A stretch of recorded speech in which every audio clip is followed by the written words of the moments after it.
విశ్వకర్మ గురవే నమః. ప్రేక్షకులందరికీ నమస్కారం. ఉద్యోగ పర్వంలోని 13వ భాగానికి స్వాగతం. ఆ కురుసభ లోపల ధృతరాష్ట్రునితోటి ఈ కృష్ణ పరంధాముడు అంటున్నాడు, నీ కుమారునికి జ్ఞానమును బోధించు అని ఇట్లాంటిగా ఆ సభ లోపల చెప్తున్నాడు.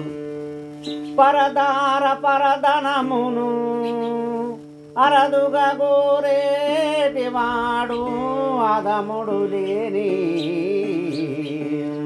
దురితానకు హేతు అవ్వును ఇరవుగా శాస్త్రములందు వినవభూపా. మహారాజా ఇంకొకరి భార్యను ఇంకొకరి ధనమును ఎవరైతే కావాలని అనుకుంటాడో అటు చాలా కష్టాలు పడతాడు. ఈ కష్టాలన్నీ కూడా ఇట్లాంటిగా రాసి ఉన్నాయి శృతుల యందు శాస్త్రాల యందు. నువ్వు ఆ కథలు వినవా? నువ్వు శృతులు శాస్త్రాలు వినవా రాజా అని ఆ ధృతరాష్ట్రునితో కృష్ణమూర్తి అంటున్నాడు. విడిచి సుధారసము విషము దాగిన రీతి కల్పవృక్షము విరిచి కంటకాది వృక్షములు ఇలా పెంచి ఉంచిన వారికి ఫలమేమి కురునాత పరగ వినుడి. అమృతమును విడిసబెట్టి విషమును తాగితే మన లాభం ఉన్నదా? విషం తాగినట్టు ఉన్నది. ముండ్ల చెట్లనన్నీ కూడా పెంచుకున్నట్టున్నది, కల్పవృక్షాలను ఇరగొట్టి. ఇట్లాంటిగా ఉన్నది నీ కుమారుని యొక్క గుణమంతా కూడా. కామితార్థములిచ్చే కామధేనువు నమ్మి కామితార్థములిచ్చే కామధేనువు నమ్మి వెలబెట్టి గుడ్డావును వెదికినట్లు పరుసవేదిని విడిచి పాషాణములు చాలా కూర్చిన విధమాయ కురువరేంద్ర.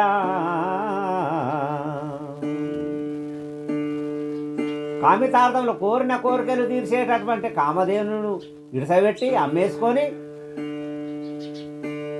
పాలివ్వని ఆవును, ఈయనని ఆవును, అటువంటి ఆవును కొనుక్కున్నట్టున్నది. మరి ఇనుముకు తలిగినంతనే ఆ పరసవేది ఈ ఇనుము బంగారం అవుతుంది. అటువంటి పరసవేదిని ఇడిసబెట్టి పలుగురాలని జమ చేసుకున్నట్టున్నది మహారాజాని ఆ కృష్ణమూర్తి సభ లోపల తెలియజేస్తున్నాడు. రామజిలుకను విడిచి రాత్రి చరించేటి ఉల్లు కంబునింత ఉంచినట్లు పరమ పుణ్యులపైన పగదలిచే దుర్జనులా ఆత్ములని నమ్ముట అనుచితంబు. రామజిలుకను ఇడిసబెట్టి గుడ్ల గూపని తెచ్చి ఇంట్లోపల ఉంచుకున్నట్టున్నది. మరి అటుగాక పరుల మీద పగ భావంతో ఉన్న వాళ్ళందరినీ కూడా నా ఆత్మలని అనుకునుడా చాలా తప్పు, పొరపాటు కూడా.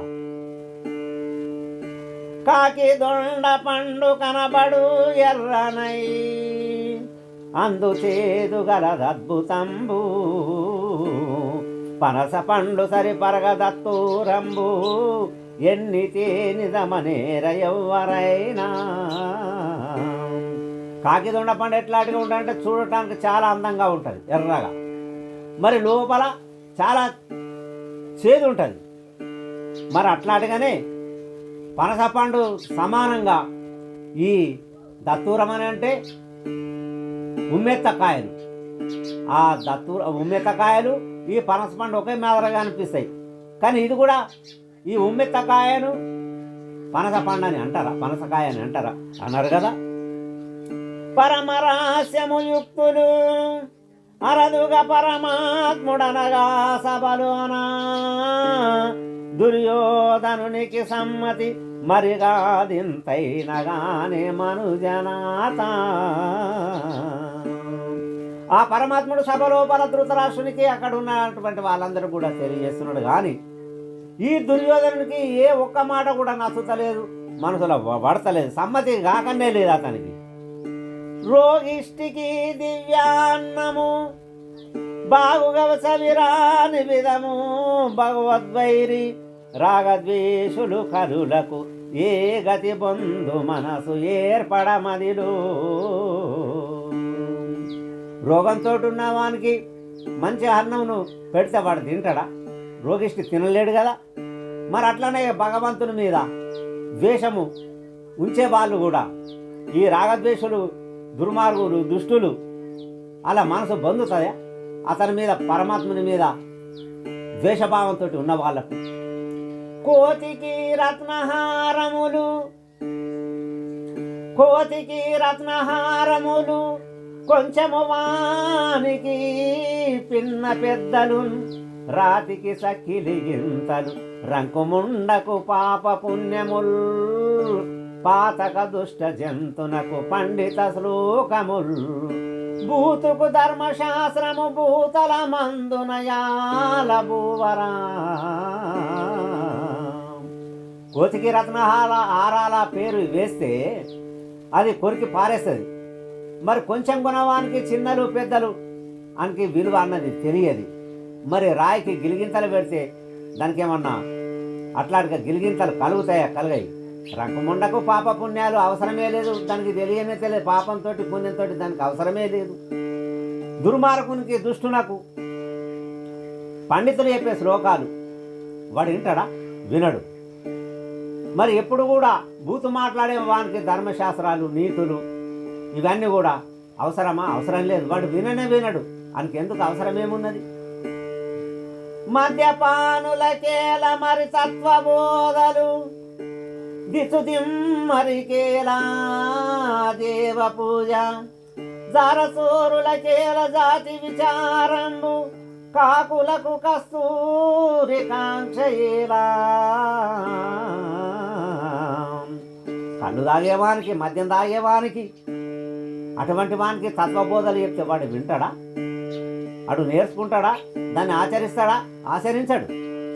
మరి దేశదేవుడు కాళ్ళకు దేవ పూజలతోటి, దేవతల పూజలతోటి అవసరమే లేదు. లంగలకు, దొంగలకు, వాళ్ళకు జాతితోటి అవసరం లేదు, కులంతో అవసరం లేదు. ఎవరైతే ఏమిడిది వాళ్ళు దోసుకోవడమే వాళ్ళకు కావాలి.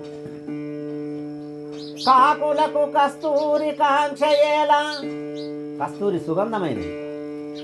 అటువంటి సుగంధపు ద్రవ్యము ఆ కాకులకెందుకు అవసరం లేదు కదా. చేరి అందుని ఎదుట చంద్రజ్యోతులు చాలా, ముట్టించితే చూసి మురువగలడా.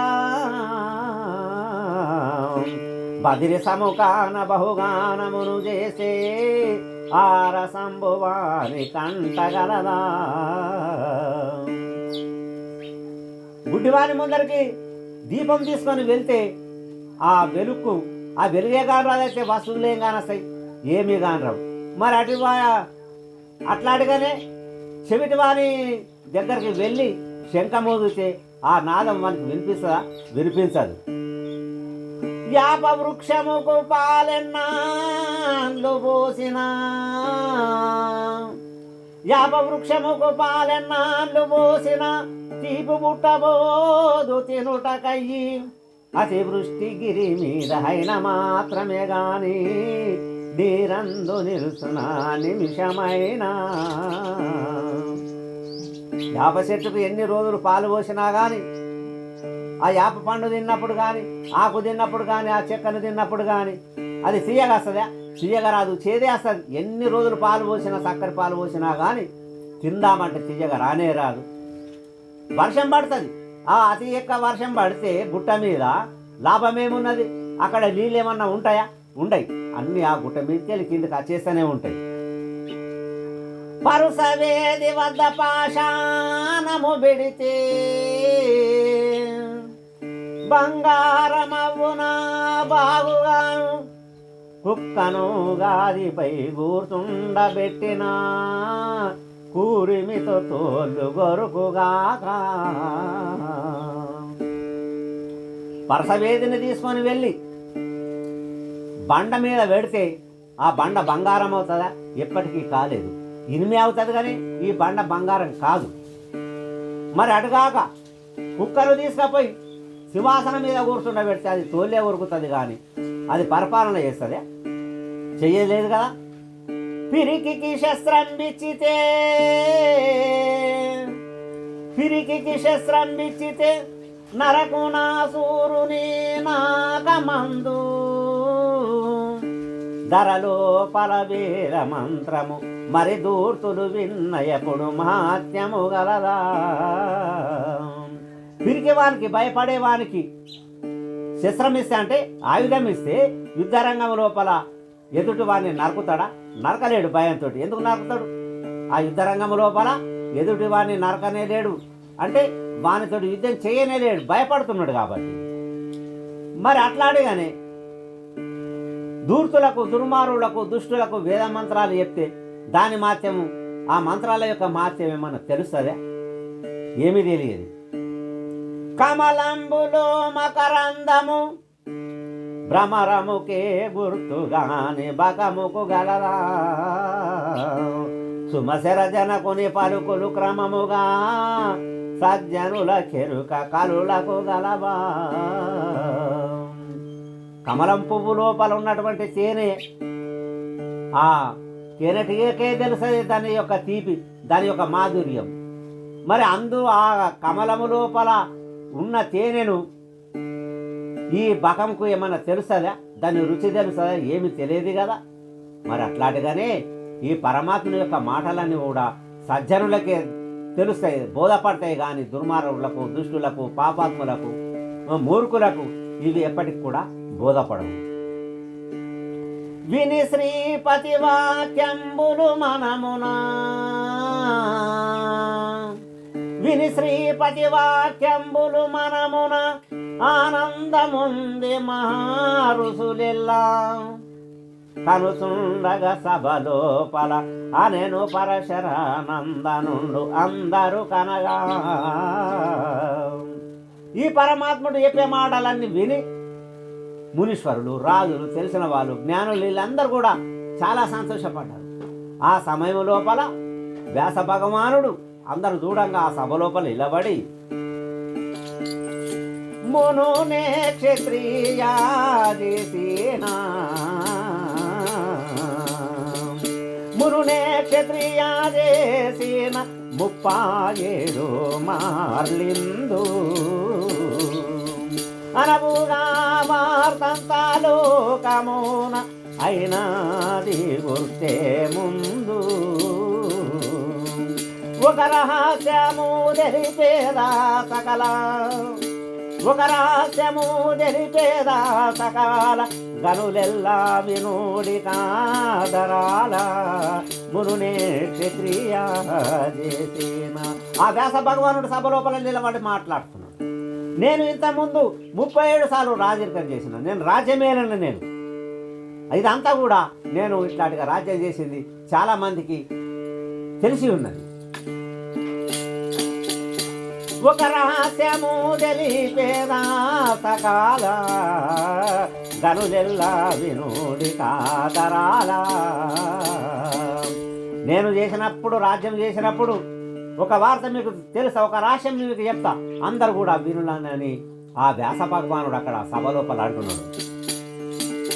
మద గర్వంబునాదంబోర్వుండని మద గర్వంబునాదంబోర్వుండని మహీపతి అనే నాతోను వినియుక్తముగా పోరేది బలవంతుడు విశ్వాములో చూసినాను. లేడని తిరుగు విపినా మందు లేడని తిరుగు విపినా మందు వినేకనే మునులు బలికి రందు మద గర్వంబున దంబోరుండని. గర్వంతో దంబోరుడు అనేటువంటి రాజు నన్ను అడిగిండు, నాతోటి యుద్ధం చేసే వాళ్ళు ఎవరన్నా ఉన్నారా?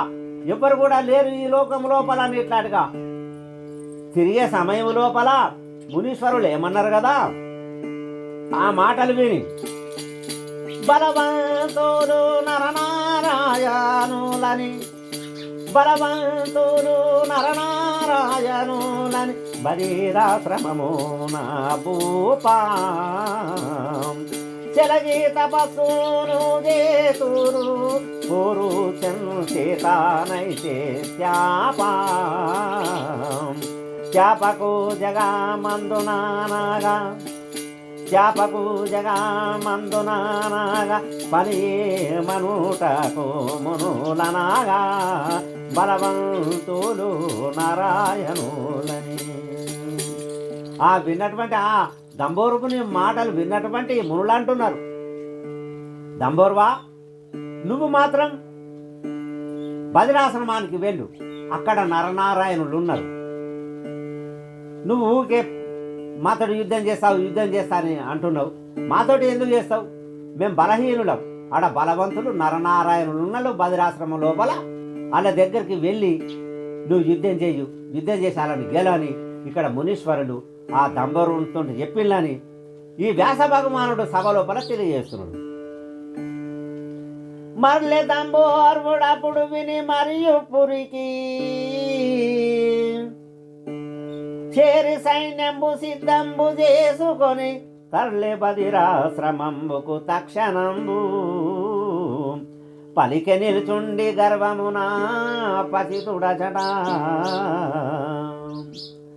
ఈ మునీశ్వరుల మాటలు విన్నటువంటి ఆ దంబోరుడు ఇంటికి వెళ్ళి తగిన సైన్యమును వెంబడి పెట్టుకొని ఆ బద్రి ఆశ్రమానికి వెళ్ళిండు. అక్కడ గర్వంతో ఆ పాపాత్ముడు దుర్మార్గుడు ఏమంటున్నాడు కదా, నరనారాయణులెవ్వరు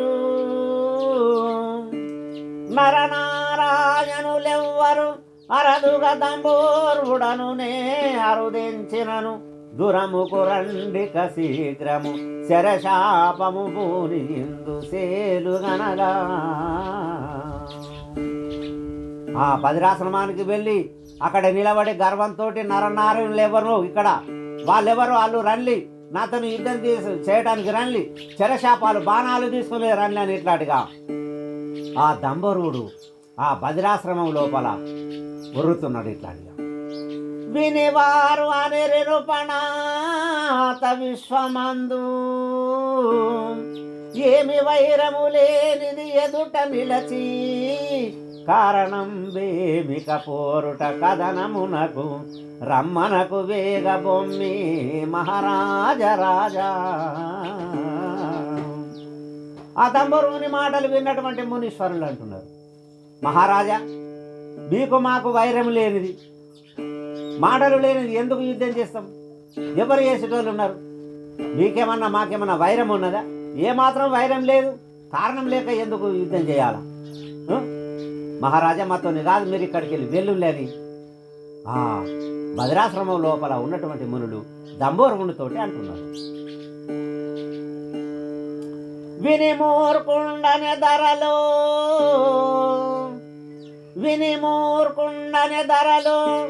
నన్ను గెలిచేటి వారు లేరు నాకమునందు అని తిరుగగవనమందున మునులన్నారు మీరు దండే ముఖ్యులటంచు. ఇక్కడ ఎవరు లేరు, వైరము లేనిది గుసలాడే వాళ్ళు ఎవరు లేరు, యుద్ధం చేసే వాళ్ళు ఎవరు లేరు, మహాత్మను వెళ్ళవచ్చనంటే చాలా గర్వంతో నన్ను గెలిచేటోళ్ళు యుద్ధం లోపల ఇక్కడ ఎవ్వరు కూడా లేడు, ఈ ప్రపంచం లోపల ముల్లోకంలో కూడా లేరు అని ఇట్లాంటిగా తిరగంగా ఆ మునీశ్వరులు ఏమన్నారు కదా, అందుకు విని నేనిప్పుడు కందనమునకు వచ్చినాను కడు శీఘ్రమున సందేహము లేక తెలిపెద ఇందుల మీరు పారిపోయిన విడువననగా. ఇట్లాంటిగా మాట్లాడుకుంటా నాటువంటి వాడు లేడు, నాతో యుద్ధం చేసేవాడు లేడని దంబోరుడు అనుకుంటా తిరగంగా అప్పుడు ఏమంటుండు కదా, ఎవరన్నా కానీ నేను యుద్ధం చేస్తా, ఇక్కడికి వెళ్ళి మాత్రం మీరు వారిపోతే కుదరది. ఇందుల మీరు పారిపోయిన విడువననగా. ఎవరు ఇక్కడనే ఉన్నారు? నరనారాయణులు. వాళ్ళిద్దరూ పారిపోవడానికి ఇట్లాంటిగా ఉపాయం చేసిండు, ఇక్కడ లేరని చెప్తున్నారు. మీరు ఎవరైనా ఇక్కడికి వెళ్ళి వారిపోతే నేను ఊరుకోనని అప్పుడు ఆ దంబోరుడు ఇట్లాంటిగా అన్నప్పుడు దురహంకారుడు పలుకగా నరనారాయణులు విని నవ్వుతు సాల కరమందున భూని ధర్మను అరదుగా విసిరితెను సేనావనింగూలెన్. అహంకారంతో మాట్లాడుతుండేవారు ఈ దంబోరుడు. అప్పుడు ఈ దంబోరుని యొక్క చిన్నెలన్నీ చూసినటువంటి ఆ నరనారాయణుడు నవ్వుకుంటా దర్భను గడ్డిపోసను తీసుకొని అక్కడ పారేస్తే ఆ సైన్యం అంతా కూడా భస్మం అయిపోయింది. దంబోరుని యొక్క సైన్యం. ఏకాంగి వీరుడైల మీద నిలుచుండి, ఏకాంగి వీరుడైల మీద నిలుచుండి భయకంపమున వాడు బలికే. నాకు ప్రాణదానం ఇచ్చి పరగ రక్షించుమని శరణుందే మూర్ఖుడు సేలుగాను. సైన్యమంతా దగ్ధమైంది. దంబోరుడు చూసి చాలా భయపడి అలకు శరణన్నారు. నా ప్రాణదానం ఇల్లి నన్ను రక్షించులని వేడుకున్నాడు. ఎవరిని? నరనారాయణుని ఆ దంబోరుడు. కాని వాని విడిచిరి కరుణతో నప్పుడు వారి జగమందు వాసిగాను అవతరించినారు హరిపార్థుడైవేగా. సంశయమిక లేదు సత్యమిచడా. ఎప్పుడైతే ఈ దంబోరుడు శరణని వేడుకున్నాడు అప్పుడు ఈ నరనారాయణులు ఇద్దరు కూడా ఆయనను కనికరించి విడిచిపెట్టి, దుర్యోధన, ఆ నరనారాయణులే కృష్ణుడిగా అర్జునుడిగా అవతరించిందని ఆ సభ లోపల చెప్తూ ఈ మాట సత్యం, నేను చెప్పే మాట అబద్ధం ఏమాత్రం లేదు ఇందు లోపల అని ఆ వ్యాస భగవానుడు సభ లోపల వీళ్ళందరికీ కూడా తెలియజేస్తున్నాడు. సభ వాళ్ళందరికీ కూడా. ధృతరాశుని వంశంబును అతులితముగా చుటంటే అరయగ పాండు సుతులతో మైత్రిక చేసియు సతతము సుఖించవలెను సంతతమొక్కటయి. దుర్యోధన, మీ వంశమును రక్షించుకునేది ఇంత ఉంటే పాండవులతోటి మీరు మిత్రుత్వం చేయుండి, మైత్రి అయ్యుండి, వాళ్ళు మీరు కలిసి సుఖంగా ఉండుండి, రాజ్యం ఏలుకొల్లి అని ఆ వ్యాస భగవానుడు ఆ సభ లోపల దుర్యోధనాది కౌరవులందరూ కూడా తెలియజేస్తున్నాడు. వాదము గోరితే జగమున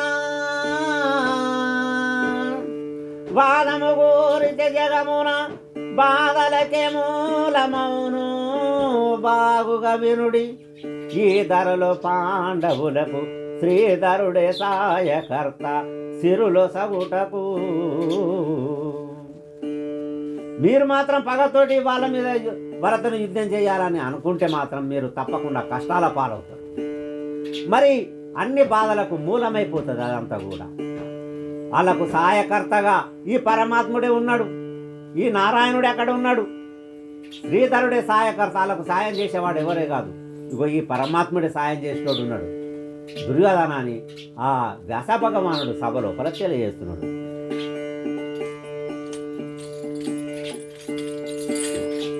కురునాయాక నీకు జయము, కురునాయాక నీకు జయము, దురము నాను గలుగుట నగటీతాము, కురునాయాక నీకు జయము.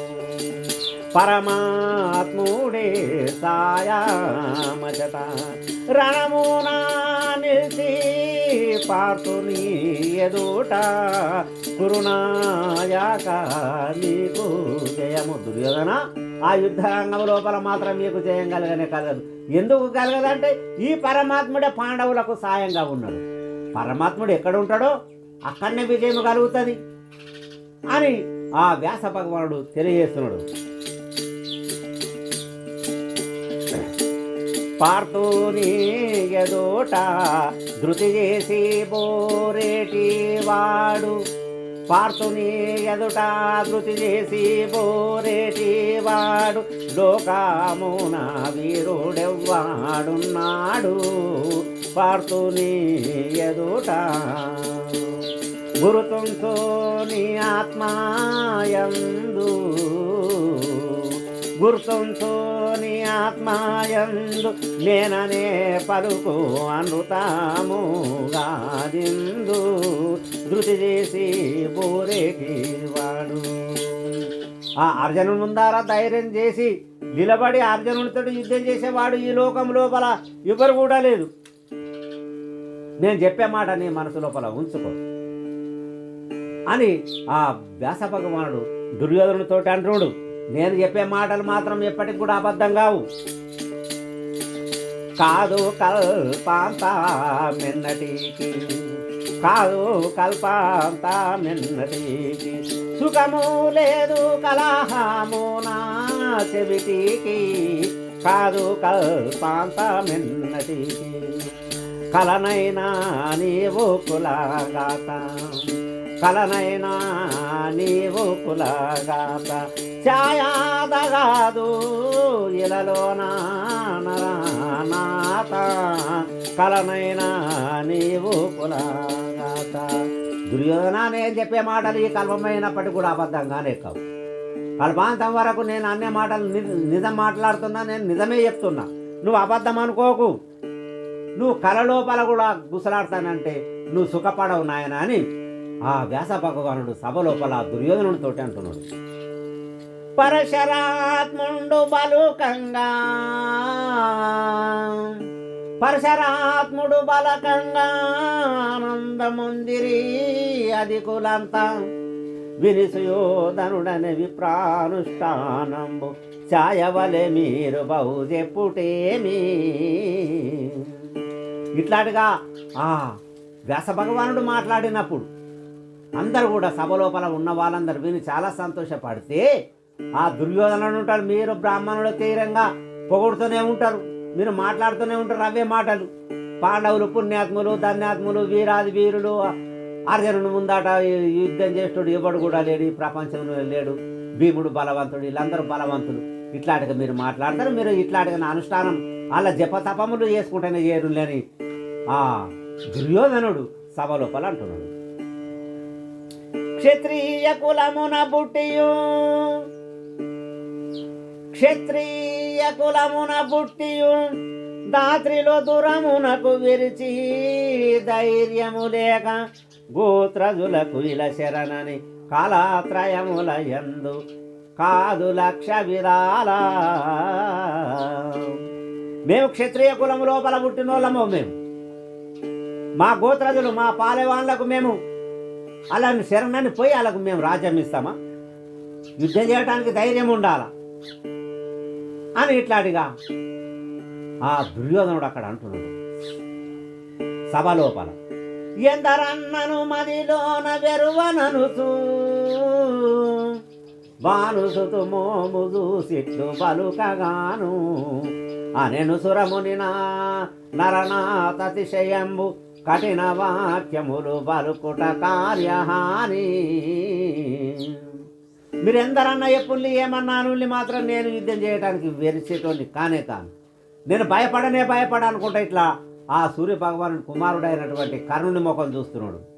అప్పుడు సురమునంటే నారద మహర్షి అంటున్నాడు, దుర్యోధన ఇంత కఠినంగా మాట్లాడడం మంచిదేనా?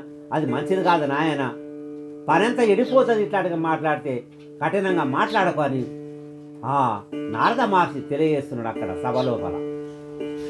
శరణొందుమి పరమాత్ముని శరణొందుమి పరమాత్ముని అరదుగా జయకాక్ష ఉంటే అరమొరలేక గురుజనులను నిందించుట మరి ఎందైన గలదా మై పాలులకు. దుర్యోధన ఆలస్యం ఎందుకు చేస్తావు? ఆ పరమాత్మునికి శరణను, పనులన్నీ కూడా చక్కగా జరిగిపోతాయి. నీకు జయం కావాలా, మంచిగా ఉండాలా, నీ వంశం నిలబడి ఉండాలంటే ఆ పరమాత్మని శరణు వేడు, మంచిగా ఉంటుంది. నువ్వు పెద్దలు చిన్నలు ఇవన్నీ ఏమి చూడకుండా గురుజనులు వాళ్ళు పెద్దలు, మీరు వాళ్ళతోటి కఠినమైన మాటలు మాట్లాడుతున్న వ్యాస భగవానుడితోటి నువ్వు వ్యాస భగవానుడు అంటే ఏమనుకుంటున్నావు? గురుజనులు వాళ్ళు గురువులు. మరి ఎందైనా గలద మహిపాలులకు అటువంటి వాళ్ళను పెద్దలను తిట్టడానికి నింద చేయటానికి అధికారం ఉన్నదా నీకు? ఇట్లాంటిగా రాజులు ఎవరన్నా ఇట్లానే మాట్లాడతారా? నీ మాదిరిగా కఠిన మాటలు మాట్లాడతారా అని ఆ నారద మహర్షి ఈ దుర్యోధనుడితోటి అంటున్నాడు.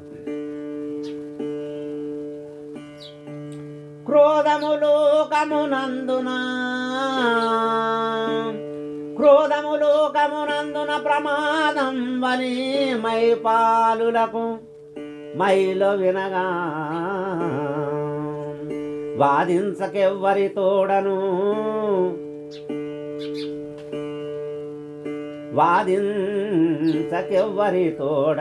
శ్రీతరుడిటు వచ్చెనసు సృష్టులు చాలా. ఈ క్రోధం అనేది చాలా కష్టాలకు ఏతువు, ప్రమాదమని తెలుసుకో అని ఇట్లాంటిగా ఆ శృతుల యందు శాస్త్రాల యందు చాలా రాసి ఉన్నది క్రోధం గురించి అని నారద మహర్షి దుర్యోధనుతో అంటున్నాడు. ఆ పరమాత్ముడు ఇక్కడికి వచ్చిందని మేము వచ్చినాం. వచ్చి కూర్చున్నారు వసుదీశ వీరంతా అల్పులనుకున్నావాత్మలోనా ఎవరన్న వినని ఏర్పాటు మాకు నీ కర్మవశము ఎట్లు కానుగలదు. నువ్వేం పిలిస్తే రాలే మేము. ఆ పరమాత్ముడు ఇక్కడ సభ లోపలికి వచ్చిందని తెలిస్తే మేము అందరం కూడా వచ్చినాం. ఇక్కడ వచ్చి కూర్చున్న వాళ్ళందరూ నీకు అల్పులుగా అంటే తక్కువ వారిగా కనిపిస్తున్నారా? ఎటువంటి మాటలు మాట్లాడుతున్నావయ్యా? నువ్వు ఎవరు చెప్పినా కానీ నువ్వు వినవని మాకు తెలుసు. మరి నీ కర్మ లోపల ఎట్లుంటే అట్లా అవుతుంది. మేమేం చేయగలుగుతాం? నువ్వు వినకపోతే చెడిపోతావు అని ఆ నారద మహర్షి ఆ సభ లోపల దుర్యోధనుడితో అంటున్నాడు. అనెను ధృతరాష్ట్రుండు హరి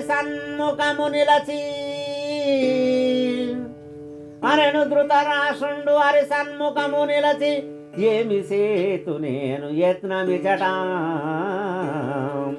వినరు నా వాక్యములు వింతగను సుతులెవరు కారణార్థం వేగాకపోదు. ఈ మాటలన్నీ విన్నటువంటి ఆ ధృతరాష్ట్రుడు పరమాత్మను ముందర నిలబడి పరమాత్మ నేనేం చెయ్యాలి? ఏ ఒక్కడు కూడా నా మాట వినటోడు లేడు. దుర్యోధనుడు వినడు, ఇతర కుమారులు కూడా వినరు.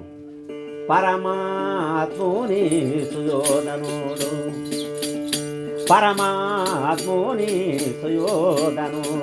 నిలిచి పలికే సభలు వినగానపుడు పరమాత్ముని సుయోధనుడు రాయబారముకు మీరిందు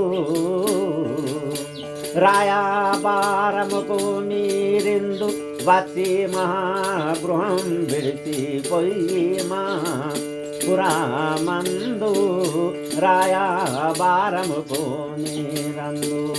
ఆ పరమాత్మతో దుర్యోధనుడు అంటున్నాడు, పరమాత్మ నువ్వు రాయబారానికి వచ్చి మా ఇంటికాడ భోజనం చేయంటే నువ్వు భోజనం చేయకుండా మా పట్టణం లోపలికి వెళ్ళి భీష్మాద్రోణాది భూపతుల ఆశ్రమము విడిచి పొయ్యి మా కరేలా భీష్మాద్రోణాది భూపతుల దాసీ పుత్రుడు విదురు నింట గుడిచినావు మదిలో సిగ్గు లేకుంటా భీష్మాద్రోణాది భూపతుల. నువ్వు మా ఇల్లు నిడిసబెట్టి మా ఇంటికాడ భోంచేయాలంటే భోంచేయక మా ఇల్లు నిడిసబెట్టి ఈ కరిపురం లోపలికి వెళ్ళినవు. ఇక్కడ భీష్ముడు ఉండే ద్రోణుడు ఉండే వాళ్ళ ఇంటికాడ కూడా భోంచేయనుంటి వాళ్ళని కూడా ఇడిసబెట్టి నువ్వు శూద్రునింటి కాడ విదురునింటికి పోయినావు. విదురునింటి కాడ భోంచేసినావు. ఉడిచినావు మదిలో సిగ్గు లేకుండా శూద్రాన్నమే ఇష్టమాయ నీ పరమాత్మ పదవిందు బాయ శూద్రాన్నమే ఇష్టమాయ విని అనే లోకపాలుండు విని అనే లోకపాలుండు విదురుని వంటి బలు పవిత్రుండు విని అనే లోకపాలుండు. ఇంద్ర మంది ముండంగా ఎవ్వరింటికాడ భోంచేస్తే ఏం పోతుండే? నువ్వు భోంచేయక మా ఇంటికాడ భోంచేయక, మరి అటుగాక భీష్మ ద్రోణాది వాళ్ళ దగ్గర కూడా భోంచేయకుండా నువ్వు మా పట్టణం లోపలికి వెళ్ళి ఆ శూద్రుడు నీచ జాతి వాడు అటువంటి వారింటికి వెళ్ళి నువ్వు భోంచేసిన నీకేమన్నా సిగ్గున్నదా లేదా? ఇందరు మంది ఉండగా నువ్వు అడవ భోంచేసినవని అంటే నీ పరమాత్మ పదవి, నువ్వు పరమాత్ముడు అన్న మాట ఎటువాయని అని ఇట్లాంటిగా ఆ దుర్యోధనుడు అంటే ఆ పరమాత్ముడు విని ఏమంటుడు కదా, చాలా పవిత్రమైన వాడు ఆ విదురుడు అంటే ఎవరు అనుకుంటున్నావు నువ్వు? కలరాత్రి లోకమూలందు కలరాత్రి లోకమూలందు సకల గుణవరిష్ఠుండు జ్ఞాన సింధు కళాత్రి లోకమూలాయందు. ఒరే దుర్మార్గుడా, దుష్టుడా, దుర్యోధన, ఆ విదురుడు అంటే 3 లోకము లోపల పూజింపబడేటటువంటి వాడు విదురుడు. మంచి భక్తుడు వాడు. నా భక్తులను శూద్రులను నా భక్తులను శూద్రులను పలికేవారు చండాలు తరుసు నా భక్తులను శూద్రులను నరక పాత్రులు వినుడి నరక పాత్రులు వినుడి జాతి శ్రేష్ఠుడై జన్మించితేమి నా భక్తులని శూద్రులను. నా భక్తుల్ని తక్కువ కులం వాడని శూద్రుడని ఇట్లాంటిగా నింద చేసిన వాళ్ళందరూ కూడా ఆ నరకాలకు వెళ్ళిపోతాడు అని ఆ పరమాత్ముడు అంటున్నాడు. మరి గొప్ప కులం లోపల పుట్టినవాడైతే ఏమున్నది? ఆడు చండాలుడే, ఇట్లాంటిగా నిందలు చేసేటటువంటి వాడు. నా భక్తి లేని అరాముండు నా భక్తి లేని అరాముండు లోకము నా వాడే పాప కర్ముండు. హరిభక్తులు ఎవరైనా గాని హరిభక్తులను ఎవరైనా గాని వారిని నిందించేనా దండి హాని నా భక్తి లేని రాముడు. భగవద్భక్తి లేనటువంటి వాడు ఆడు దుర్మార్గుడు, ఆడు పాపిస్తే, ఆడు చండాలుడే. ఏ కులమందు లోపల పుట్టినా కానీ, ఎంత శ్రేష్ఠ కులము లోపల పుట్టినా కానీ నా మీద భక్తి లేనటువంటి వాడు దుర్మార్గుడే, ఆడు దుష్టుడే, ఆడు చండాలుడే, ఆడు నరకానికి ప్రాప్తం అవుతాడు. హరిభక్తులు ఎవరైనా గాని వారిని నిందించేనా దండి హాని. హరిభక్తులు ఎవరైనా గాని ప్రాప్తించు జన్మ జన్మంబు లెస్స గుర్తింపు నమ్ము వాక్యంబు ప్రాప్తించు జన్మ జన్మంబు.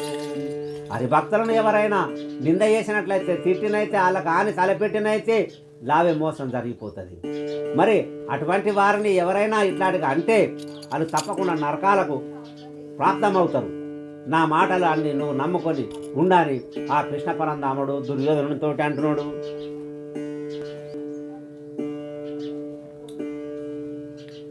అసురకుల మందు అతి విభీషణుండు పరగదైతులలో ప్రహ్లాదుడింకా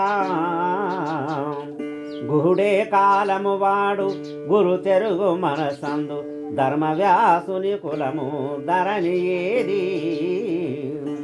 రాక్షస కులములందులో పుట్టినటువంటి ఆ విభీషణుడు, మరి అదే కులం లోపల పుట్టినటువంటి ప్రహ్లాదుడు, మరి గుహుడు ఏ కాలం వాడు, మరి ఆ గుహుడు, మరి ఈ ధర్మవ్యాసుని కులం ఏమిటిది?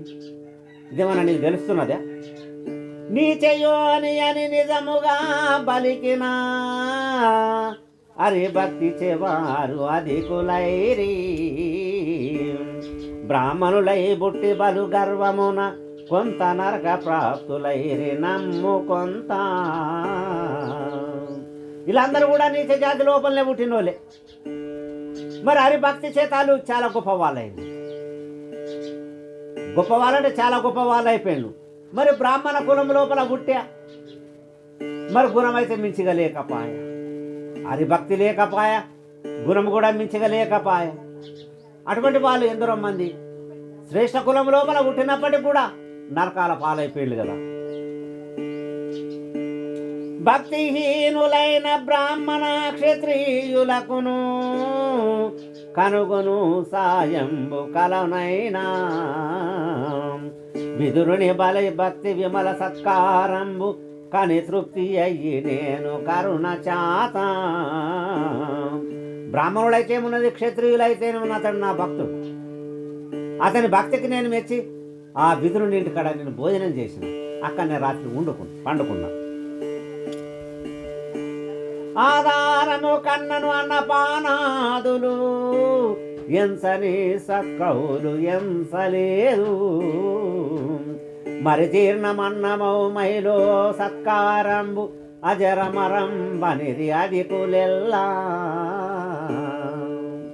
దుర్యోధన అన్నం తింటే అరిగిపోతుంది, కానీ అతని సేవలు మాత్రం, అతడు చేసిన సేవలు సత్కారము అజరామరం అంటే దానికి సాగు పుట్టుకలే, అది పోయేది కానే కాదు.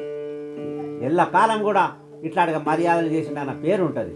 ఆ తిన్న అన్నం ఇప్పుడు పోవచ్చు, అరిగిపోవచ్చు. ఈ కాలము నా భక్తుని, ఈ కాలము నా భక్తుని వాకున నిందించెదవు వసుదలు కనగా. ఏ కులమున లేదు దోషము ప్రకటముగా నాతో తెలుపు పరగ నరేంద్ర. ఈ సమయం లోపల నా భక్తుని నీచుడని అన్నావు, నీచ కులమోడని అన్నావు, శూద్రుడు అన్నావు.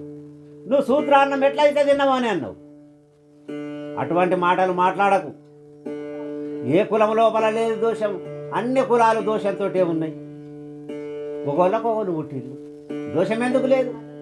దోషం అన్ని కులాల లోపల ఉన్నది.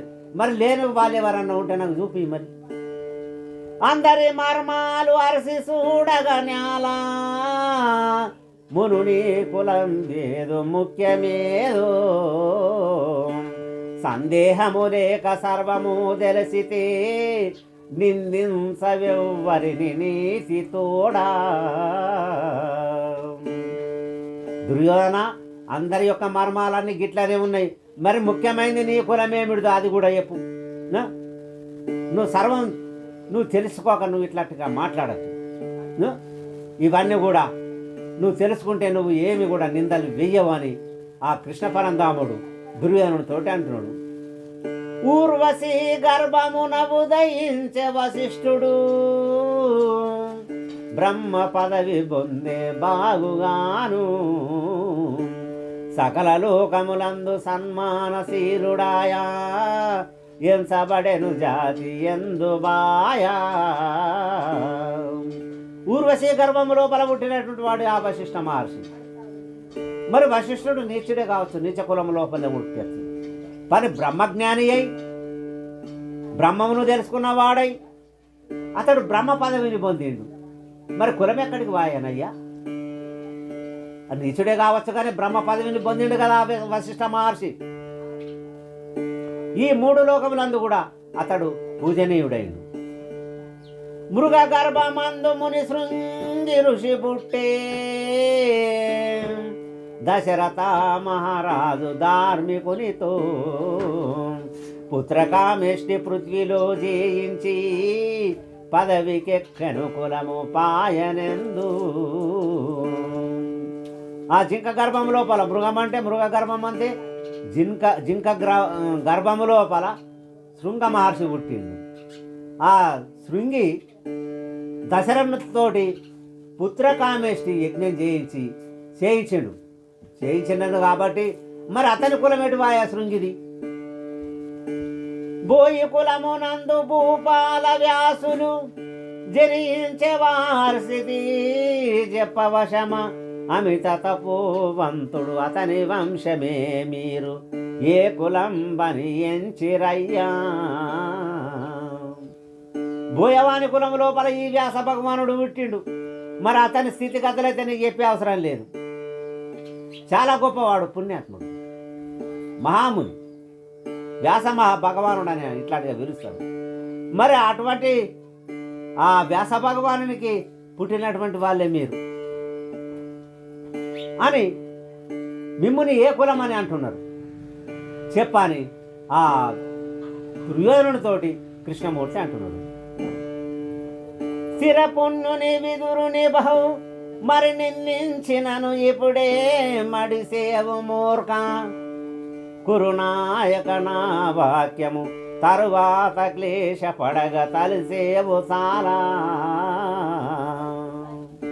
ఈ పుణ్యాత్ముడు విదురుడు, నువ్వు తిడితివా మాత్రం నేను ఊరుకోను, నిన్ను ఇప్పుడే సంహరిస్తా. ఇప్పుడే నువ్వు భస్మమైపోవాలంటే భస్మమైపోతావు. నువ్వు మాటి మాటికి సూతుడు అంటావు, ఆనిటికాడ అన్నం తిన్నంటావు, తినవు అని ఇట్లాంటిగా నన్ను నిందేస్తున్నావు. నేను చెప్పే మాటలు విను దుర్యోధన, తర్వాత నీకు తెలిసిపోతుంది. కష్టపడ్డప్పుడు నీకు బాధలు కలిగినప్పుడు తెలిసిపోతాయి నేను అన్న మాటలన్నీ కూడా. తర్వాయి భాగాన్ని మరో వీడియోలో తెలుసుకుందాం. అంతవరకు సెలవు. నమస్కారం.